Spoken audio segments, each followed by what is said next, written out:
Hey, how you doing? My name is Roy Wood Jr., and this is a special edition of Beyond the Scenes, live from Austin, Texas at South by Southwest. Audience, how are you all doing? A big yee-haw to you.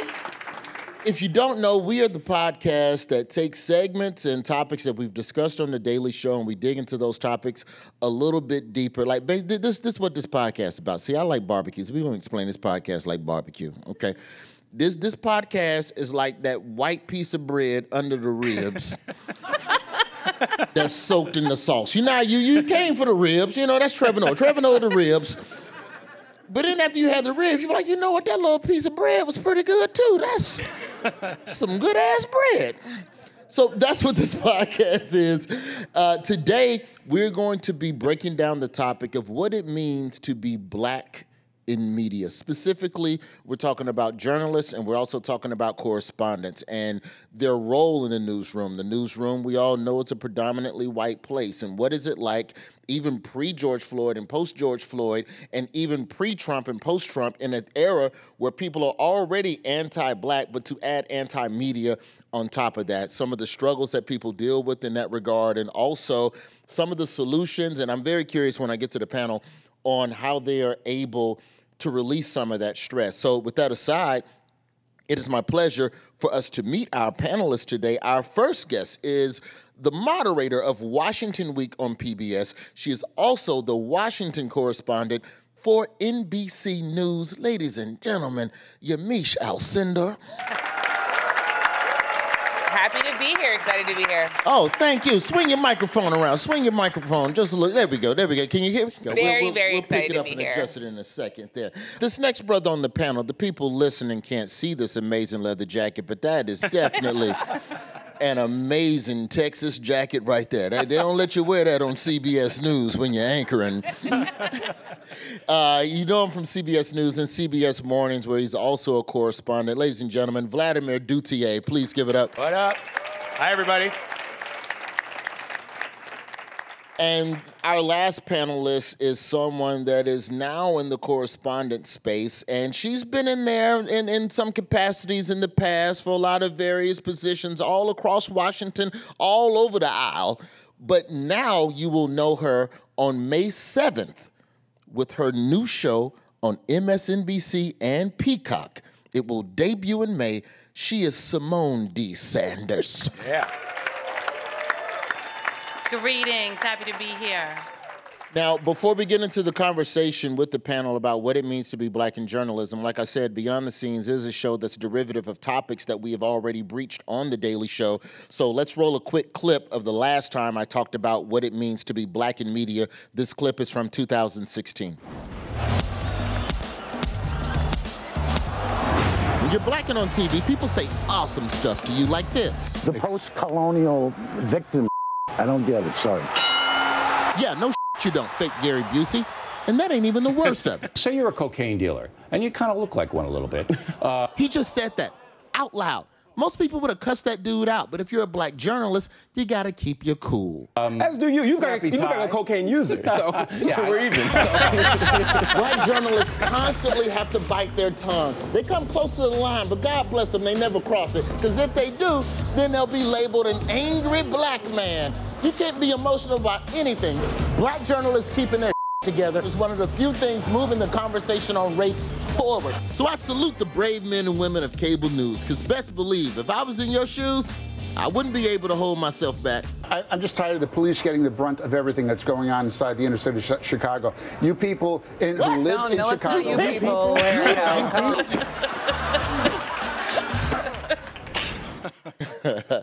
So, with that aside, let's go ahead and get into our conversation now on what it means to be black in journalism and media.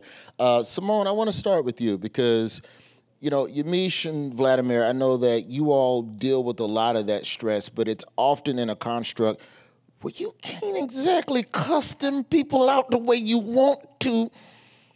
But Symone...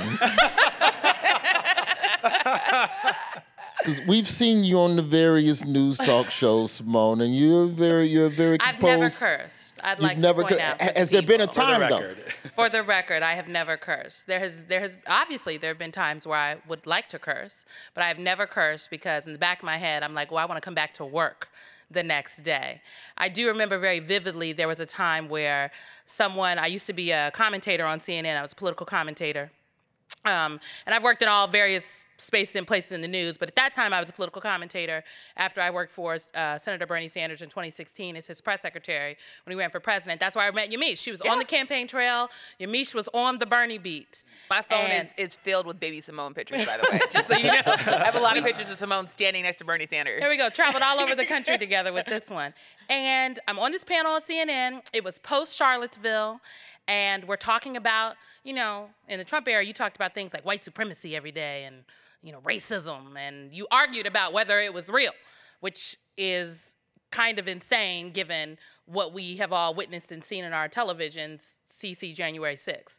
And post-Charlottesville, we were having a conversation about the people who had gotten the permit to have the neo-Nazi rally march, because you got to get a permit to do that.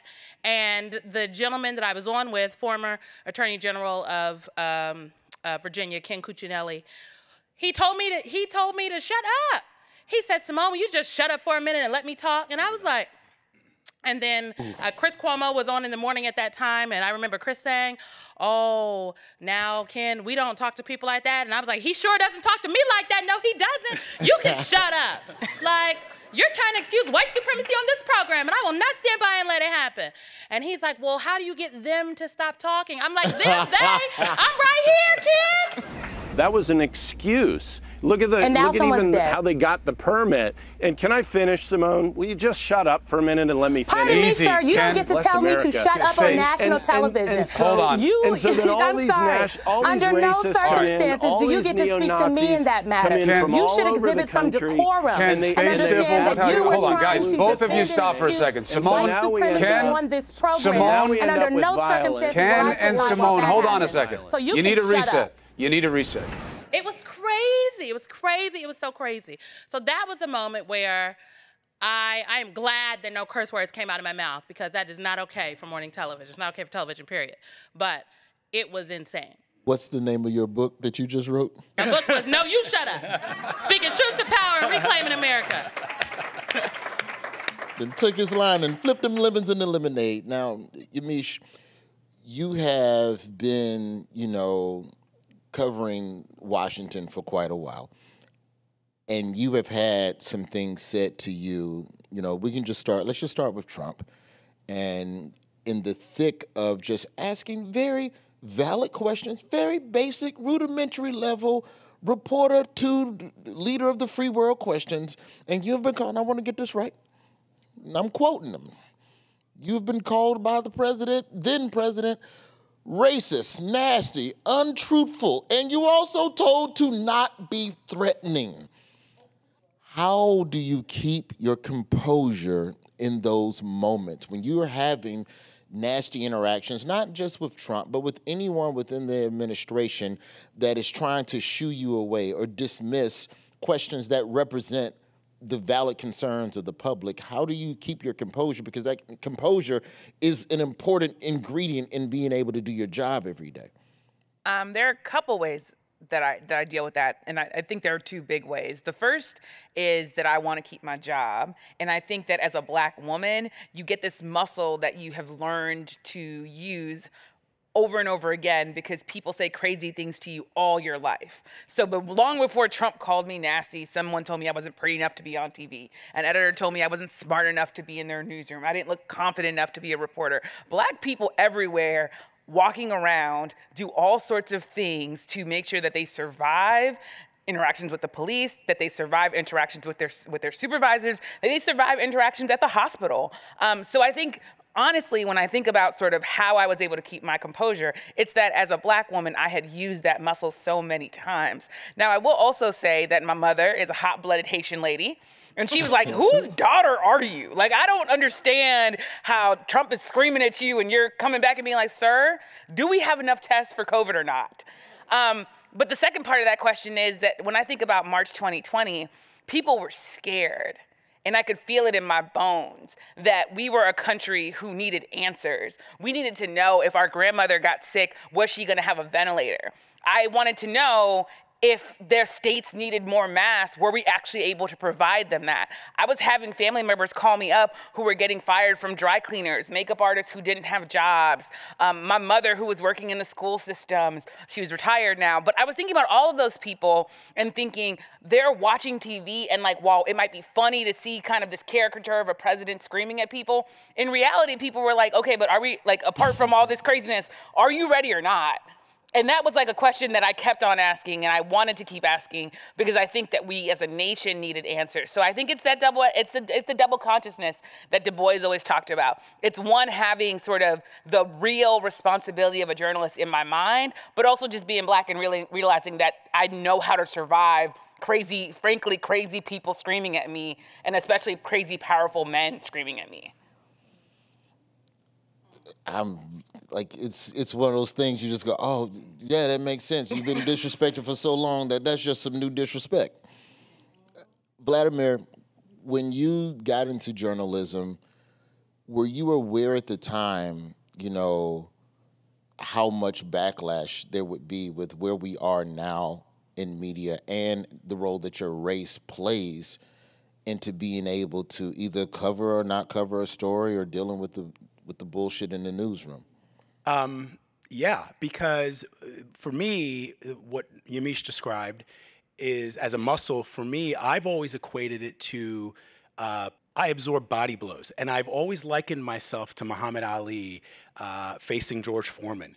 And Ali is getting those blows. He's getting punched, and everybody's saying he's going to go down, he's going to go down. But, you know, Ali used to do that thing where he would just go, not going to get me, not going to get me. He would shake his head, right? And that has been my existence, Yamiche, yours, Roy, your father's, yours. That's been our existence since we first came here. And I think that what you're seeing, what you heard from Yamiche and Symone was high profile for millions of people watching CNN, right? With CNN, yeah. And for Yamiche, the president of the United States. But what that was indicative of is what happens in newsrooms and in boardrooms all across America every single day. From the day, I remember once I did a story in the wake of the terrorist attacks in France in 2015. I'd done a series of stories on the surrounding neighborhoods in Paris where most of the young people were mostly from Africa, from West Africa. And I came back and I was talking to somebody in the newsroom, and he said to me, oh man, that was really powerful reporting that you did. I gotta think, man, you know, those people, the Muslims that live in some of those neighborhoods, they're like the N-words of France. And I was like, did he just write? And he said it so casually, it just came off his lips, like, you know, and I was like, well, no, not really. And all right, I gotta go. And, you know, and I, you know, my head, as I walked away, I thought to myself, isn't that the time when you go to somebody and you go, what'd you say to me? Like, you step up to them and you say something. But I just remember thinking to myself, like, this is so par for the course. I'm kind of phased, but I'm not that phased. Or when another person, I don't have any hair, if you can't tell, right? And I tell my mom it's by choice, but this one dude in the newsroom was like, hey, Vlad, what's up? And he like mussed my hair, like patting me on the head. And I was like, I'm a 50-year-old man. And, you know, and this person just like manhandled me in a way that I haven't been like manhandled ever, not even by my father. I don't think ever did that, you know? And I just remember just being kind of shocked that he did it, but also having sort of no recourse because that's just kind of the way it is. These little microaggressions that happen over time. And I knew them because I came from a different industry. I spent 20 years in global finance before I became a reporter. And so I witnessed it there too. So it wasn't new for me. And as Yamiche said, as Symone indicated, you know, it's just one of those things that you know, sort of grin and bear it. I also think part of it is because my parents, like Yamiche's, are immigrants. And if I came home from school one day and I said, you know, I could use the N-word on me, my mom would say, so? Like, just get good grades, because he'll be a custodian and you'll be a doctor or you'll be a lawyer, you know? And like I think sometimes immigrants have these blinders on either side that say, yeah, it sucks that you got called the N-word, or sucks that you're being bullied because you dress in black all the time. But the reality is, look what we came from to give you this life, and you can grin and bear it if we had to grin and bear what we went through to get you here. Beautiful. When did you all realize that you were black in media and not just in media? Because, like, I know that we have this responsibility as black people to focus on issues that affect our people, because we go back to those communities and we got neighbors and homeboys from high school and people you kick it with, and they're going through real stuff. When did you first have that realization? And also, like, the bigger part of it, are y'all ever concerned about being labeled like only focusing on the black stuff? Why are you always pitching the black stuff? Like, are you ever afraid of that stigma of being the race reporter? I'm not. And I say that because I think, I really love black people.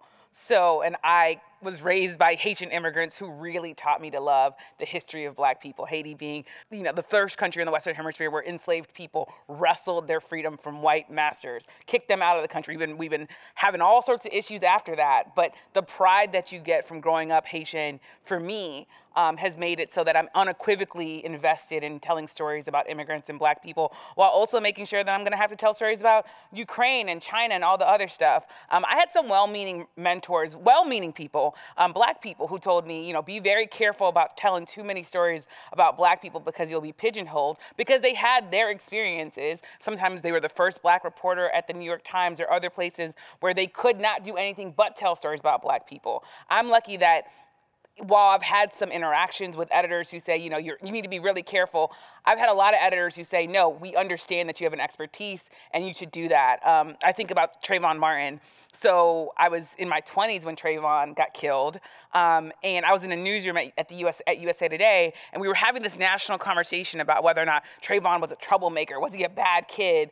And I sort of was like, well, one, I grew up in Miami. I grew up literally across the street from one of his high schools. My cousins went to school with him, and I was like, a 17-year-old who smokes weed, who has gold teeth, who likes MMA is every 17-year-old in Miami. There's nothing at all different about this kid than the person that's standing in your newsroom right now. And I was very, very vocal about that. And I had editors, I will say some of them white men, who had my back, who said, she's smart and she's accurate and she's gonna do this. So I think for me, I've never really shied away from it. And I think, your last question, or one of your questions about sort of when did you realize you were black in media, I'll say, I always knew I was black, and I always sort of knew that, right? Like, I always feel like I knew going into the industry because I got into journalism because of the story of Emmett Till. So I mean that in that I knew exactly why I wanted to get into media was tied to civil rights. But when Ferguson happened and cities were on fire, and I was able to walk around and tell stories in a way that a lot of people couldn't, because people didn't see them to have credibility in the community, because people were talking about looters and I was getting walked to my car while people were trying to steal Grey Goose. They were like, hey lady, you need to walk. And I'm like, yes, please, walk me to my car. Like you quote unquote looter, help me out. I just was like, oh yeah, being black in media is good. This is all right. This is good. I can cover a protest. I will go to a riot all by myself and be fine.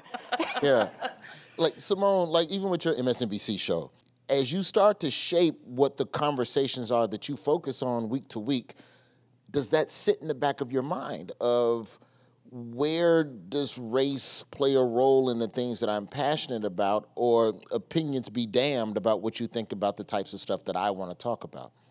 When I came to the world of media via politics, and I remember my first big political job was working for Senator Sanders. I had worked a number of campaigns before that, but nobody either had a concept that I had worked anywhere before that. They thought, okay, Bernie Sanders needs black people. He's gonna hire this black lady, and hopefully she knows how to do her job. So when I left the campaign and then started to do all these other things, particularly in media, there were lots of people, like Yamiche says, that people told her that you basically didn't look like a correspondent. You didn't look like a reporter. I had agents tell me that I wasn't really palatable enough for cable television. And this was after I had served as somebody's national spokesperson for a presidential campaign where I was on TV almost every day. I had people tell me that I didn't sound like what people were used to hearing when they turned on the television. And what that meant is that I didn't sound like a old white man or old white lady, because those were the people on TV at the time. So you didn't like the instinct to code switch? Didn't flip I was just like, oh, okay, and maybe I was a little too bald, too black, or too big. I don't know. I've looked like this for a while. So when I started doing, when I started being a commentator, and this plays into the things that I think about now as I'm building my show, I had somebody tell me once, a black man who has been in the TV space for a very long time, and he called me up when I first got a contract, and he said, you know, I want you to know something. You are not light-skinned, skinny with long hair. And I said, facts. And he said, so because of that, there are just some things that you specifically cannot do and cannot say, because whether you like it or not, people will hear it differently and take it differently coming from you. And people feel, whenever I tell that story, people feel different ways about it, but the reality is that it is true. And so I've never approached like TV, and I'm not approaching my show like, how can I speak for black people? Because I'm black every day. You know, I wake up every morning as a black woman, one word. People always say, you know, a couple years ago, we would get on TV and folks would say, why do you always have to talk about race? Why are you trying to make it about race? And the reality is that it is always about race for me. Every time I leave the house, people are making judgments about me, what I think, what I can do, what I know, who I am, what I believe, how much money I have, based on the fact that I'm a black woman, one word. They don't see that they don't even get the concept that I'm from Nebraska and grew up going to Catholic school my entire life. Somebody in the crowd was like, what, Nebraska? Yes, there are black people there. Okay, Malcolm X is from Nebraska, y'all. So as I'm putting together the kind of show that I want to do, I've been telling the folks at MSNBC, I'm excited to do the news. And people are like, oh, okay. And so one of the execs told me, they said, you know, I did not think you were going to come here saying you want to do the news.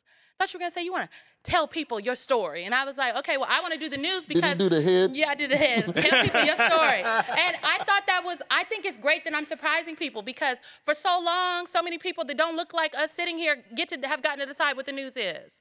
The news is, yes, Ukraine, China, what the president said today, where the vice president traveled. The news is also what is happening in media and politics. The news is also this thing that happened in North Omaha, Nebraska, predominantly African-American part of the city. The news is what's happening in Chicago, and it's not just a shooting, okay? The news is how Detroit is emerging as a new culture hub, and fashion houses are going there, and they've got this great opera opening on Malcolm X, okay? Malcolm X is becoming an opera. Like, that is the news, and I get to decide what the news is because it's my show. Yeah. So Vlad, let's talk to that same point about assimilation. There's a book about ESPN and the oral history of that network, and they talk about when Stuart Scott first came to that network and how a lot of people at that network didn't like the way Stuart Scott went about doing sports highlights. Broadcast is very— You know, to me, broadcast is the one medium of journalism that leaves the least amount of space for creative improvisation. And like, it is the last, it's the last place where they go, all right, you can do something a little differently.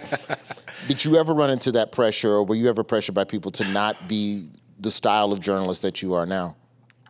Not really. And I will say, first of all, just to jump off your last question and wrap it up with this one, I went to Africa. That's how much I realized that I was a black reporter. I raised my hand. Is anybody here Nigerian American or from Nigeria?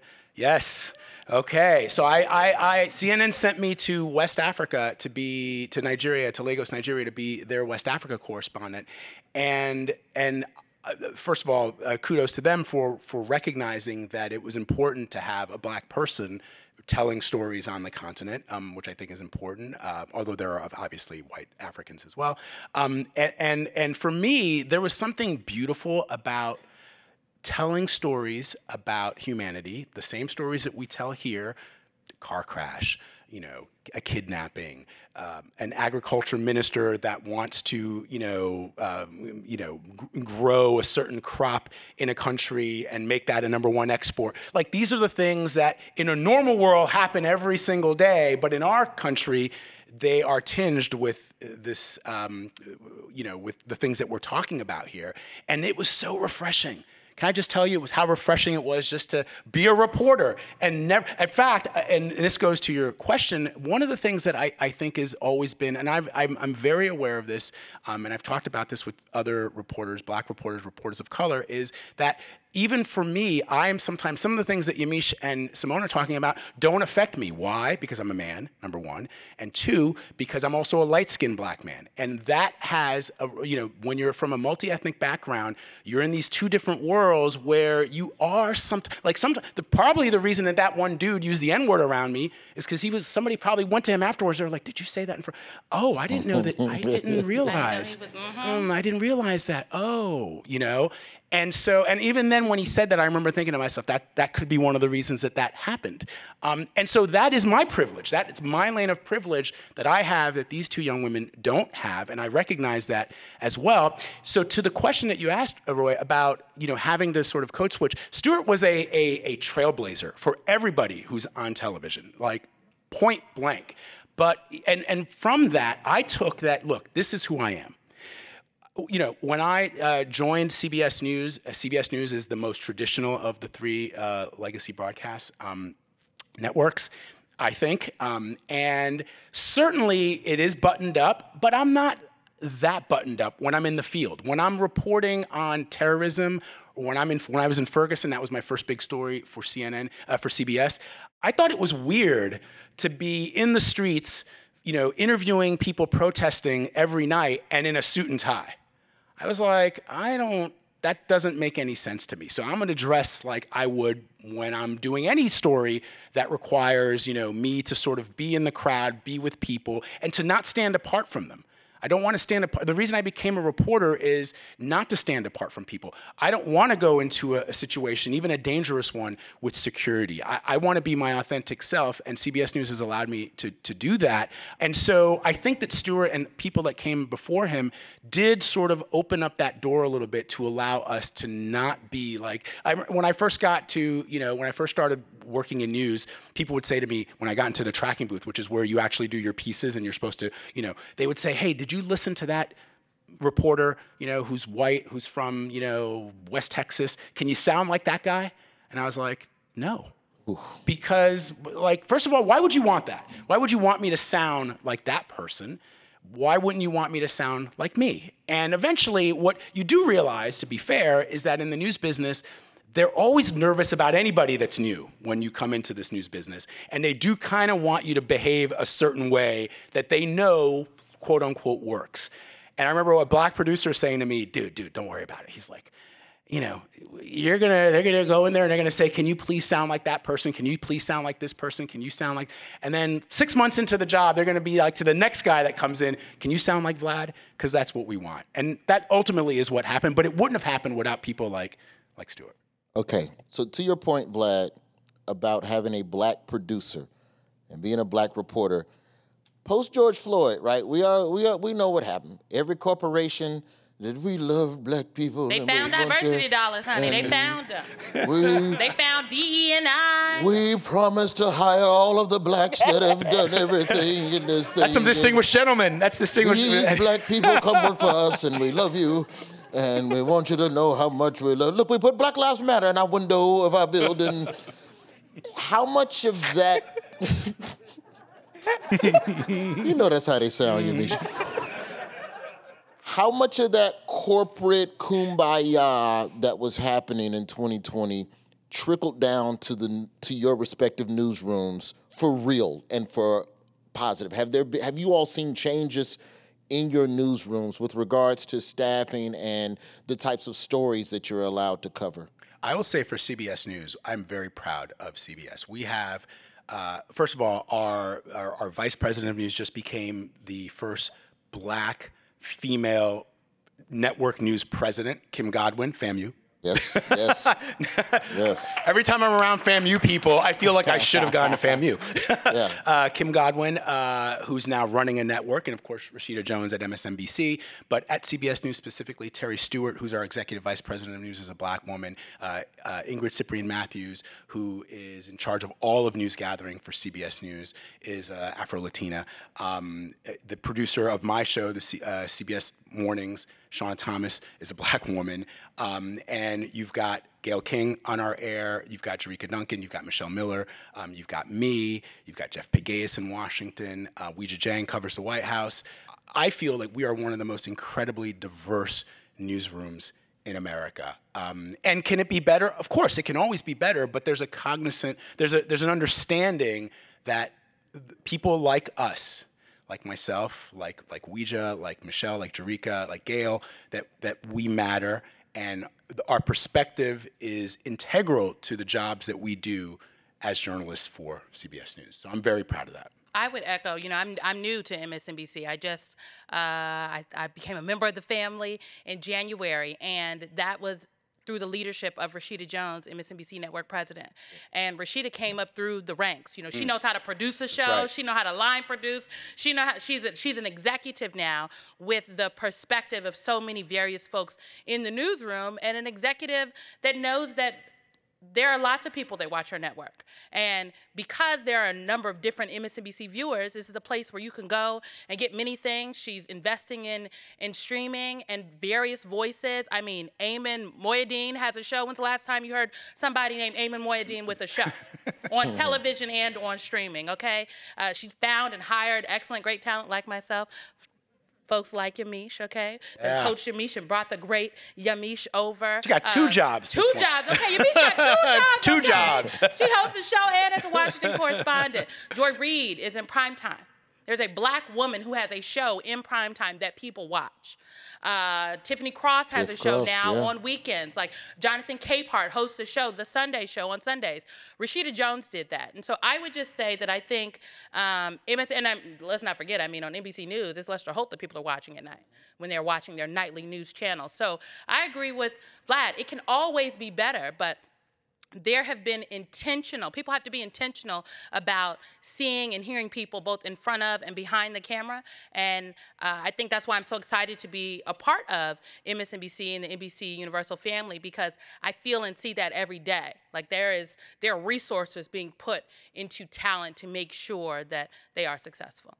So Yamiche, does it feel like lip service at all, you know, where you are on your side? It seems like speak to the importance, I guess, of not just black people in front of the camera, but black people in the leadership and decision-making positions that are able to put all of those names that she aforementioned in places where they can flourish. I mean, I think diversity has to be not just getting people on the entry level. It has to be promoting people. It has to be paying people right. And I think that we have seen those changes. And I think, honestly, they started happening after President Obama was elected. After President Obama was elected, almost every network said, wait, where's the black correspondent to cover the black president at the White House?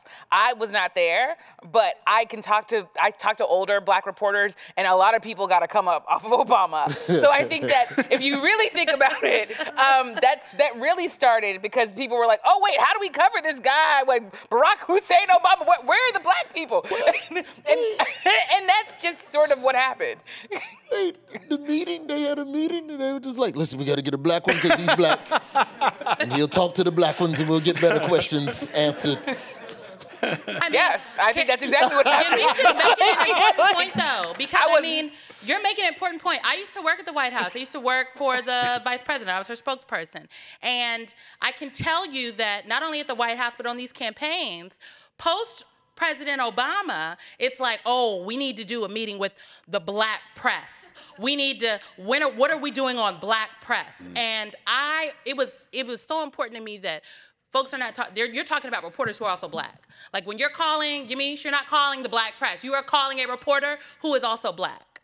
Yeah, and yeah. I will say, I think the thing that makes me a little nervous is that we are living in a country where we had this inflection point after George Floyd, and we had this quote unquote, you were talking about sort of the crazy conversations that we were having during Trump. We had those crazy post-racial society conversations where I was like, I'm sorry, I walked down the street and I'm still black. What post-racial society could we ever even, like, why is that even a phrase that was ever even invented? So I think that I'm a little worried about whether or not we just have more inflection points. That's what America does. We fleet enslaved people, and then we have Reconstruction and KKK.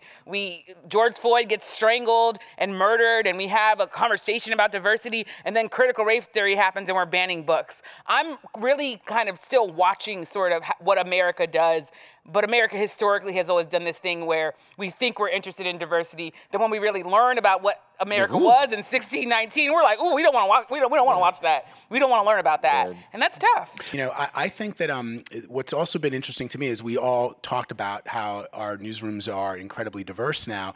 But when I got into the news business, it's still, and I spoke to my colleague Michelle Miller about this recently.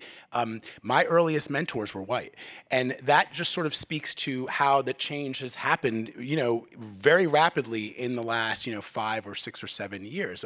My mentor, Anderson Cooper, you know, when I got into the news business, I didn't know I'd watched people. I'd watched Ed Bradley, I'd watched Byron Pitts, and people that I admired, Charlene Hunter Galt. But I didn't really know anybody like Anderson, who was black, you know. And now, of course, you know plenty of people that have picked up his mantle, the kind of reporting that he does, and have run with it. But you know, you know, for me to get my foot in the door, if I'd come across a Kim Godwin then, who knows, right? But I didn't. But luckily I came across a guy who was like, hey, I think this kid has what it takes, and helped me like launch my career.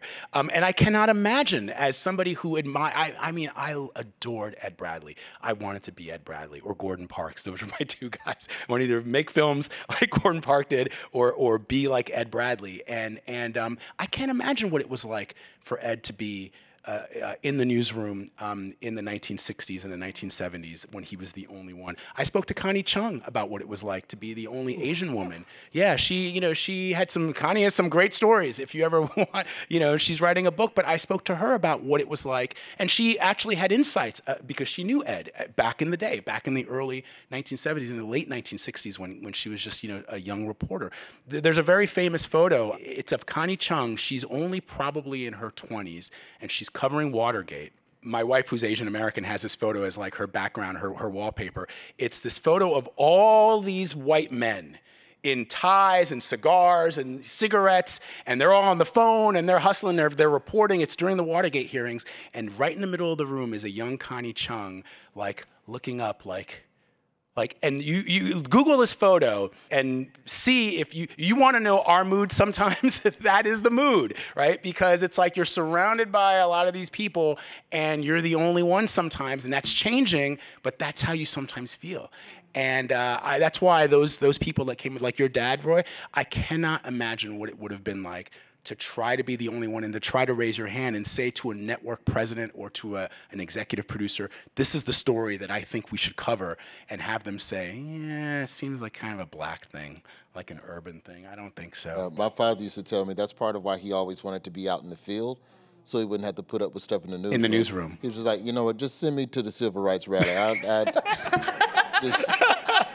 rather get beat. Just let me go. Than sitting here and deal with y'all. Go ahead, Symone.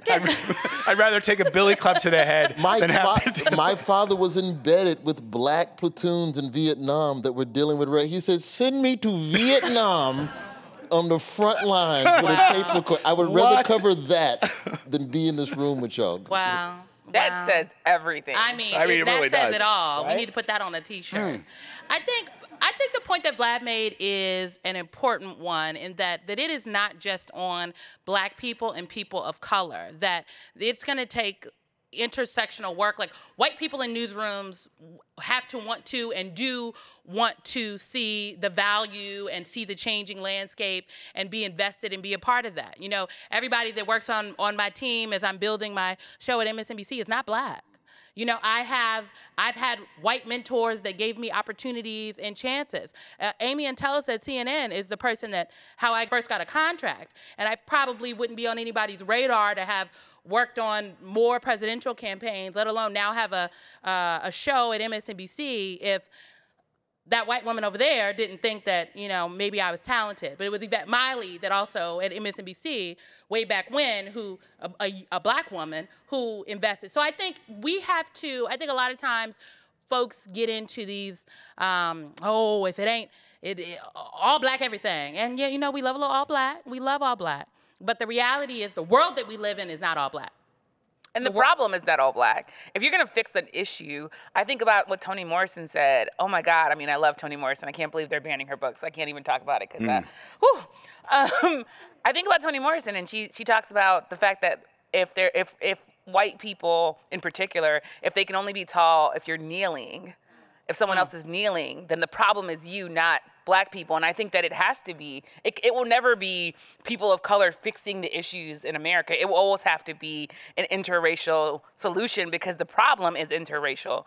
And that to me is what makes me nervous, frankly. I think I'm optimistic. Yes, it's great to see all these voices and leadership, but I'm still thinking about the fact that we live in America, and America always has a way to reinvent racism.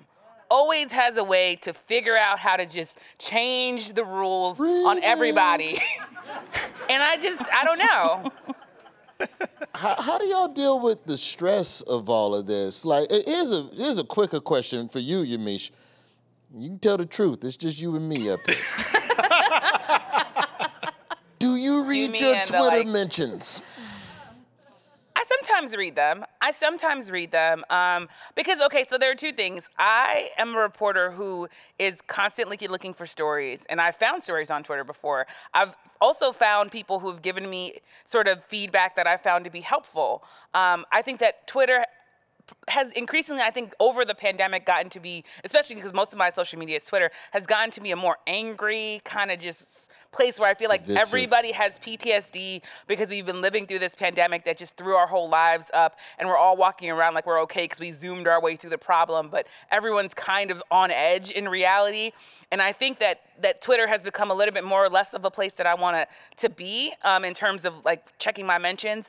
I do think, if I'm honest, like Black Twitter to me, I look at Black Twitter and I think, okay, I don't want to be eaten alive. So like, I want to make sure that I'm trying to do something that feels credible, but it's also problematic because sometimes Black Twitter can be really, really cruel. Sometimes you say something and people come at you and you're like, okay, well that's not really that wasn't the intention of what I said. And I've seen other people sort of be really, really mean to other people in the spirit of sort of the Black Twitter crowd think, and I think that can be scary, frankly. I would say that the way that I deal with stress is that I don't get too high off the love that I get from people, and I don't get too low off the hate that I get from people. I don't try to let it impact what I think too much, because for me, I really am trying to deal with the people who I know love me. So for me, what COVID did was really help me understand who I want around me and understand who I trust and who feels safe. And my husband's stuck in DC, so he couldn't come today, sadly, for all sorts of reasons that I won't get into. But my husband, he, to me, finding love was incredible. And having someone to frankly be able to vent to be able to be loved on, to be able to talk about your day. He's a journalist too, covering Loudoun County, which of course now is like a crazy county, but that's a county where critical race theory, and they're doing all sorts of stuff with transgender rights. And I think that to be able to have someone who really kind of understands storytelling and understands the stresses of journalism has just been sort of incredible to me. And then I think I have a lot of friends, and a lot of friends from different races, but Black women in particular, they show up for me in ways that I just, to this day, I think really give me goosebumps. And I think, we're talking about Black media, but I have friends that are Wall Street bankers, who are nurses, who are makeup artists, and we all have the same sort of lived experiences, which is that what we think is an issue in media and Black people, it's really an issue in America. The microaggressions, the people you're being uncomfortable because you don't look the way that traditionally people looked, whether you were working at a bank or whether you're in media. The thing that, I think it can be really easy to feel personalized, where your supervisor tells you something that's wild. And then you talk to your friend who works on Wall Street and you're like, oh, you've been passed over for a promotion 3 times, and now you're training people who don't know more than you. Oh, okay, well, this isn't just media. This isn't just sort of one way. It's how the country works. And that to me is, it's why maybe I'm the pessimistic kind of sounding one up here, but I think that's what makes me nervous. That's what makes me nervous. I think she's realistic. You're realistic. You're pragmatic. Black people are nothing if not pragmatic. Okay? It is understanding the reality of what it is, but still having the ability to hope for what can be. The vice president talks about the ability to see what can be and burdened by what has been. That is the essence of this right here. So then what's your stress relief? Like, what do you do after a long day of just dealing with race and all of this craziness and getting talked to crazy, then you got to go cover crazy. Because the thing with The Daily Show that's frustrating, and I talked to the other correspondents about it, is that to find the joke, you must consume 10 to 15 terrible stories. You have to read you read the national paper, you read 2 local papers, and you find all of the stuff that's divisive, that everybody's arguing about, and somewhere in there is one little nugget of a joke that you dusted off. And you email it up to Trevor and the producer, they go, that's funny, but we're doing a different direction today. Like, oh, so, Vlad, Symone, what do you all do to deal with that stress? Like, how do you I mean, I go to the nail shop. The people know I love my nails, honey. I go to the nail shop. I'll take 2-3 hours. My fiance will tell you, you just won't find me on a random Wednesday. Don't let it be Sunday afternoon. And then I agree with you, Mish. Like, I'm getting married this summer. Very excited. Yeah. Yes. He is fine. And I think the pandemic was the best thing that... So are you. I think the pandemic was the best thing that happened to us because it was just a crazy time for me professionally, for both of us actually, and we could unwind. Like when I felt like the people were not being fair to me in whether at work or on the internet, like I could talk to him about it, and he would call balls and strikes. He could say if it's effed up, it's effed up, or you know what, you actually need thicker skin, and we could cry in the closet and then let's go. So that is what has been helpful for me. I think for me, you said something interesting. 2 things, Roy. One, you talked about the death of nuance, and that's where I feel where we've come in the last 4 or 5 years, that there's very little nuance in our interactions with each other. And that is what I love most about my job, about my life, about the people that I interact with on a regular basis. And the point that you made about searching for that one little funny nugget that is, how you're going to build out a joke, that's what I do with people. I know that there are people that, that I'm not unaware that there are terrible people out there. But one of the reasons I became a journalist, one of the reasons I gave up a career to start at the very bottom as an intern when I was, almost 40 years old. I will note Vlad was a very successful Wall Street man, okay? I wasn't like a hedge fund guy, but I was doing okay for myself. But, the reason is I really, really, really get off on talking to people of all stripes, of all traditions and backgrounds, and that brings me immense joy. I love interacting with people. I love hearing their stories. I love sharing my stories. I love finding that commonality. That is what drives my journalism. And what Twitter does is it removes all of that. So that, you say one, like I told you on that call that I once, you guys will laugh at this, was once, on TV, as you guys know, sometimes they're like, we gotta go. The producers will get in your ear. We're going to commercial. It's a hard wall. So I was doing a story and I was talking really, really quickly. And I said, and then this happened, the Tupac shaker. All right, gotta go. All of a sudden, right, this dude right here was like, what? That's exactly what happened. All of a sudden. Rapper name who? Yeah, exactly. Twitter got all like crazy. Like my mentions blew up. This dude, like who the hell, like talking Tupac Shakur, Vlad, like even like my own colleagues in the newsroom came up to my office, Vlad. And I was like, guys, I know, it was a mistake. It was like a twist of the tongue. And people were like all mad as if like you revoking your black card, Vlad. You can't be, like, I was like, I'm sorry. Like, can we not even flub our words without the entire world coming down on you? Because if you sit down and talk to me, you know that I know who Tupac is, and I got him on rotation on my Spotify, but like everybody thought like, oh yeah, of course, it's because he grew up in a white school. Like, and it was like, so I get off on that. That's what relieves my stress. We're gonna go now to some questions here from our South by audience. Before we wrap up here, here's one. This is from an anonymous person. Is there an example of a story you pitched that you were passionate about that got shut down? I'm very passionate about the plight of sexual and domestic violence against women of color in this country. And you know, when I was first starting out, we were coming up to the anniversary of the Central Park jogger, the night that she was brutally assaulted in Central Park. And I was still in journalism school. I was still in grad school. And I wanted to do this story, and I thought if I could do a really, really good pitch in J school, I can maybe pitch it to CNN, and maybe they would do it as a .com story. Because what I decided to do is, rather than look back at Trisha Miley, the Solomon Brothers banker who was sexually assaulted, I went and found what other women in New York City that very week also got sexually assaulted brutally, like Trisha Miley. And I found that there were 5 women who had suffered. One woman was thrown off the roof of a building in New York City. She survived miraculously. And I went and looked for those press clippings. There was not one mention on television, of course. And only in the New York Times was there, in the Metro section, were there a couple of brief, like, you know, they have those like Metro updates. This is what happened in this part of the city. And so I went back and I interviewed people who remembered those incidents, in the community.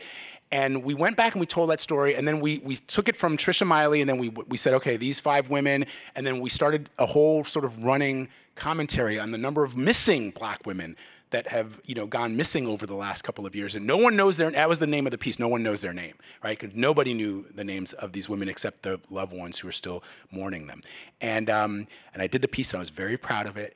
And I showed it to some people, you know, and you know, in the newsroom outside of school, and they were like, "This is a great journalism school piece. This is a great journalism school piece," you know, and I get it. I absolutely get it. I mean, it's like, first of all, newsrooms will tell you we don't like to do memorial pieces. That's absolutely true. So there is some validity to what they were saying. But the fact that we are still at a point where we are often not telling the stories of these victims in the same way that we tell the stories of other victims is something that, you know, I think is difficult to. It's a hurdle. It's a challenge. They shut you down? I know they shut you down. Tell me about the time they shut you down. I mean, you asked that question, and I was like, I'm sure I have a running list of stories that have been shut down. I mean, so many stories have been shut down, especially because I remember when I was first starting out, I wouldn't even put that I spoke Haitian Creole on my resume because I didn't think anyone cared. Every job that I've been to, I've always pitched stories about Haiti, and I've luckily been able to always get a couple stories in, but it's always been, oh, wait, there's an earthquake, let's do Haiti now, or, oh my God, the president was assassinated, now we really care, or, oh my God, those Black immigrants, they're getting whipped on the border, and now we're gonna go. And I think that I've always just tried to keep an eye on Haiti in general. Can I just say, Yamiche, but can I just say one thing about that? When I first met Anderson, it was, I sat in his office November of 2009, and we were talking about Haiti, because he is long before the earthquake been a champion for Haiti. And I said to him, yeah, I'd like to pitch some stories on Haiti. He's like, dude, I try all the time. And even I can't get them on the air, right? And this was like 2 months before the earthquake. So I bring that up because we sat back, both of us sort of leaned back in our chairs and we're like, yeah, man, like nobody ever wants to do a story on Haiti unless something really horrible happens. And then 2 months later, the earthquake happened. Sorry to cut you off, but even Anderson Cooper could be sitting here and being like, I can't get Haiti stories on the air. I would say Haiti stories are definitely top of mind to me when I think about that. I also think stories about sort of emerging political stories surrounding Black people. So I remember this story that I wanted to do in 2016, and I was working with another Black reporter. And I don't think I'm portraying anything here, which is that we were doing a story about Black people not being that excited about Hillary Clinton for a number of reasons. And that story basically never got written. And I was kind of like, hey, we should really write this story. Like, we have Black donors, there's an issue here, and it just never got written. Wow. And I think that crazy, and someone else wrote the story. Like, girl, the Post ended up here's the thing. Don't even get me started did the story. on what ended up happening. Yes. But after Hillary lost, I was like, oh my God, how did we not know this? And it's like, y'all, we been knew that Black people had had some issues with Hillary. Wow. And by the way, some of them were Haitian in Miami, which is a state she needed to win. And Haitians in Miami were looking at her like, what did you do with the aid organization? Your brother's making millions of dollars getting diamonds in Haiti. What are you talking about? So they were like, you know what, I'm so bitter about that. Okay. I'm just gonna stop. So then to that point, that ties perfectly into another question from another anonymous. And Symone, I want you to start with this one because you've worked with politicians of differing races. Anonymous person asks, what do you think of the way the media covers politicians? Is there a double standard in how they cover black politicians? There is a double standard in how they cover the first woman of color, the first black woman of South Asian descent, who is the Vice President of the United States of America. That's for damn sure. Okay, I spent the last year of my life blocking and tackling verbally on the phone with people every single day. I used to joke with folks that I had the worst job in the White House because, and I said I had the worst job, actually I had the best job in the White House, but I would joke with the reporters that I had the worst job because I couldn't just pitch a story. I gotta explain to you why what I am pitching is true. I can't just say, you know what, the vice president is a governing partner to the president. People are like, okay, but how? Tell me how. Like, what does she actually do every day? Were you asking what Mike Pence did every day? That's my question to you. You know, I will never forget that. So we went to Guatemala when I worked for the vice president. She did a trip to Guatemala and Mexico. And while she was in Guatemala, she did an interview with Lester Holt.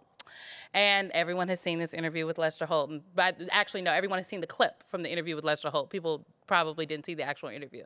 But there's a moment in the interview where Lester is asking the vice president multiple times, does she have plans to go to the border? And he asked about 7 or 8 times. And the 8th time, she says, well, I haven't been to Europe either, so. Okay. Do you have any plans to visit the border? I'm here in Guatemala today. At some point, you know, we are going to the border. We've been to the border. So this whole thing about the border, we've been to the border. We've been to the border. You haven't been to the border. And I haven't been to Europe. And I don't understand the point that you're making. That is the clip that when I wake up the next morning, it's the clip that's everywhere. Wasn't a great clip. We come back from the trip, and a week later, reporters are on my phone, and this one reporter from an outlet that I will not name is like, well, we're doing a story about the fallout from the terrible trip. And I said, oh, you mean the fallout from the moment in the interview? Because we just have to put it in context. It was a moment in the interview. It wasn't a bad trip. Like, it was a diplomatic success. So I'm putting my spin on it, because it was a diplomatic success. And this reporter says, so is she going to get media training now? And I was like, whoa. I said, I worked for President Joe Biden for 2 years on the campaign trail, okay? I answered question after question after question about gaffes and Joe Biden and his gaffes, and I pushed back on him. And not one point that any of these reporters asked me was that candidate Joe Biden going to get media training. Why are you asking me, is this black woman who is a twice elected district attorney, twice elected attorney general of the largest Department of Justice, only second to the Department of Justice of the United States of America, a former United States Senator, and the Vice President of the United States of America get media training? Do you think that's an appropriate question to be asking me? He was like, well, I thought it was until we did. It's crazy. It's crazy to me. It is crazy. And I fundamentally believe that women, period, but also women of color specifically, are covered differently because people are not used to seeing women of color, especially black women, in leadership positions. It is just something fundamentally, like, it's like their mind got to do a shift. It's just like, but what is really happening in there? And it's like, it is what I say it is. Like, I'm not lying. What? You just saw that less than a week, 10 days ago, what was bubbling under the surface. The first black woman to be nominated to the Supreme Court of the United States, people were asking, have you seen her law school entrance exams? Crazy. I need to see her middle school transcript. Right. We can't be. Crazy. What was her LSAT score? Just to be clear, people were also asking, was Kamala Harris eligible to be vice president? There was a little birtherism 2.0 that bubbled to the surface, and we just kind of slapped it down real hard. But it was bubbling. It was like, we can have legitimate questions about all sorts of things, but that was a question that was being asked of the vice president of the United States. Was she born in this country? Yeah, she's from Oakland. What? Okay, so let's end on the last question from the audience that I think will leave us on some optimism because I do believe the cheering is the future. Teach them well and let them lead the way. Show them all the beauty. It's in the Bible. That's 3 Corinthians. All right, some of y'all know that ain't in the Bible. Okay. The heathens like, is that in the Bible? No. Somebody just Google 3 Corinthians. Dominique asked what I think is a very, very solid question for us to end on, and it's what advice do you have for up-and-coming Black and other BIPOC creators starting out or transitioning into journalism? Because I'm sure there's rules in journalism that you learned 20 whatever years ago, 10, 15 years ago that don't apply now. So how has the job changed, and what advice would you give to these people entering a field that honestly is ever evolving? The rules are ever changing. There isn't much that I learned at FAMU in 01 that really applies today other than the basics of just getting the information. But what advice would y'all have to newbies? I would say first, I think the basic advice from FAMU in 01 is still the advice, get the stories right, do good journalism. That's the basics. You have to know the basics. I think mentorship is key, and I think mentorship is not just trying to get a hold of Ed Gordon or Anderson Cooper. Get a hold of the local journalists in your area. Talk to the person 2 years older than you who graduated from your college and now is an intern or an entry-level reporter. Some of my best mentors are people who know what the industry is looking for right now. So I think we talk about mentorship, but it doesn't have to be Oprah. It could be anybody that is although Oprah's not bad. Let's be clear. Oprah, if you are listening, I would love for you to be my mentor. Oprah, me too now. If you're going to call Yamiche, I'd like to come to the meeting. I'm just going to put that out there and let Jesus take care of it. But I will say that, and I would say the third thing is the best advice that I got from one of my mentors, the great Gwen Ifill, who was so real, who was a Black woman who made history in 1999 on Washington Week. By becoming the first Black woman to host her own nationally televised news program in Washington Week. She told me to be myself. And I walked up to her one day, and I was very nervous, and I should tell you, I met her through the hairdresser because we're Black women, and where else would you meet, right? But I walked up to her one day, and I was nervous, and I couldn't remember if she knew who I was, and I said, hi, my name's Yamiche, but you can call me Miche, because I knew my name was always sort of this name that people got wrong. And she said, no, don't let people nickname you.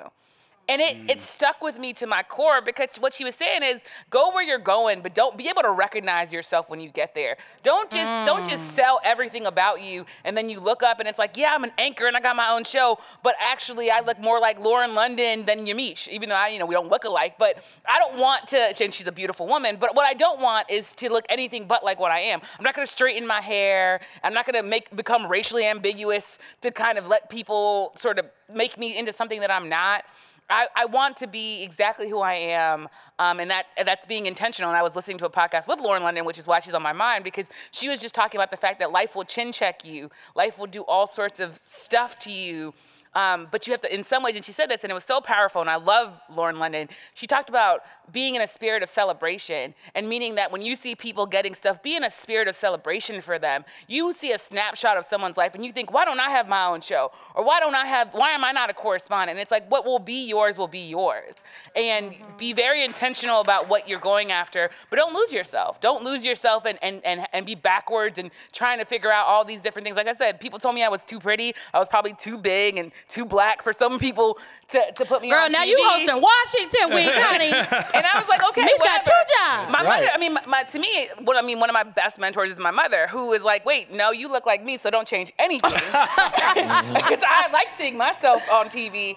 So I think for me, it's that. It's really, so I think if you have those things, which is the basics first, and then mentorship, and not losing yourself, then you'll be on your way.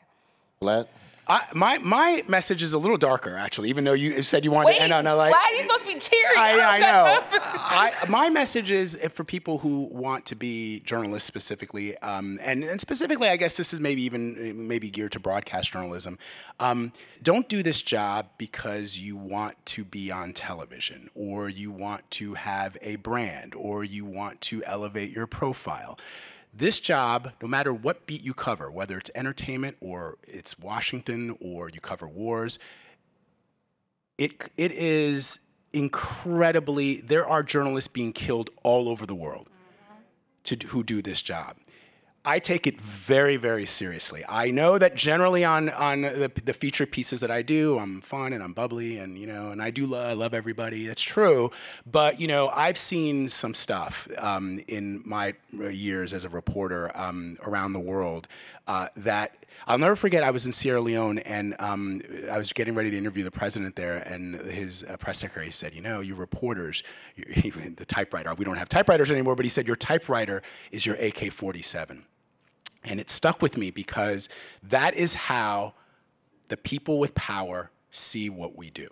I don't care if you are covering the red carpet at the Academy Awards or you're sitting and staying and taking direct questions or a line of fire from the President of the United States.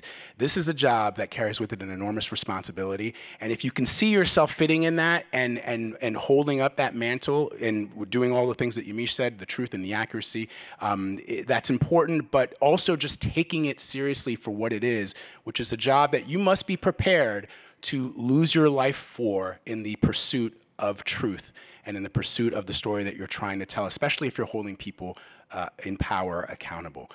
That is what we do at all levels, whether you're a producer, you're a production assistant, you're an anchor, correspondent, Roy, what you guys do on The Daily Show, Symone, what you're about to do at MSNBC, that is what we do. And I do personally, I want people to understand that, because what's happened now, because of the rise of social media and the ubiquity of information and different platforms where people can elevate their brand, you start to see a little bit of that creeping, where people are more focused on how they look and how they sound and how they dress and the stuff that they wear. And that's cool. I'm fine with that. But to never let it diminish what we do, because it's the only job that specifically was put into the Constitution of the United States of America, and they did that for a purpose. So I don't want to. I'm going to build off of what Vlad said, because I think it is really important, as someone who is making the full-time transition.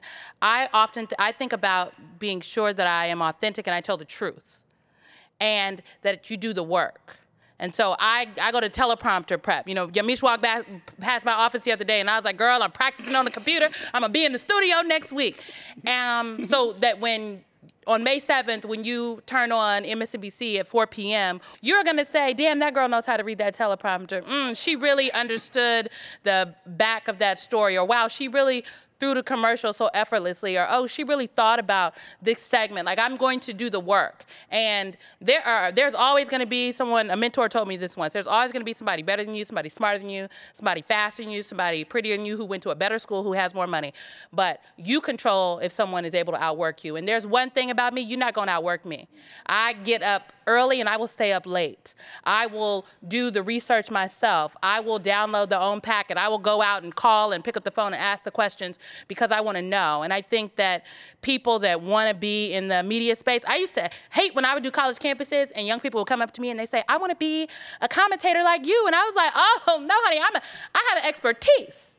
I have a political expertise. That's why they pay me on television. They were paying me to commentate, because I know what I'm talking about. I've worked 15 campaigns before I worked my first presidential. I've worked races all across the country, from governor's races to things on reservations to mayoral races to state legislative races. And I've worked two presidential campaigns and got the current president of the United States elected. Okay, I worked for the first black woman to sit, the most powerful black woman, I would argue, in the world. So I have an expertise. So people who are like, oh, I want to be on TV, what is your expertise, honey? You need to get expertise, and then someone will pay you for your expertise to talk about it. But some of y'all don't got no expertise. I'm just being honest. Some of y'all don't got an expertise. So then you hopping on, everybody got a podcast now, Roy. It ain't like this podcast. Everybody, they podcasting out their garages with their homeboys and homegirls, and y'all don't got no expertise. You better get an expertise. You better do the work. Why do I want to hear from you? The thing about my show is I want to only talk to the people that know. There's a lot of people on TV that do not know. Can I just say real quick, Roy, that there's nobody like Symone. There's nobody like Yamiche, right? And you hear oftentimes people say, well, I want to be a little bit like Oprah with a little bit of Lester Holt thrown in there and funny like Trevor. And I always say, I think that when I was younger, I probably thought that way too, because you look at people that you admire and you say, well, I'm a little like that, but I'm also a little like that. But as I've gotten older, don't think that way. You just be who you are. that is what will attract people who maybe 10 years ago would have said, I don't know about you, Symone. But now look at them. Yeah, as they articulate. Now you'll be watching Symone. That's right. You want to say, you want me, if you have expertise, because of me. Not because I remind you. I don't want somebody to look at me and say, oh, you kind of remind me of Lester Holt or, No, I don't want you to look at me and say, he could be a younger version of Lester, although Lester and I are practically the same age. I don't want that. I want you to say, Vlad is, when I watch Vlad, when I hear his reporting, when I see his reporting, it's uniquely his.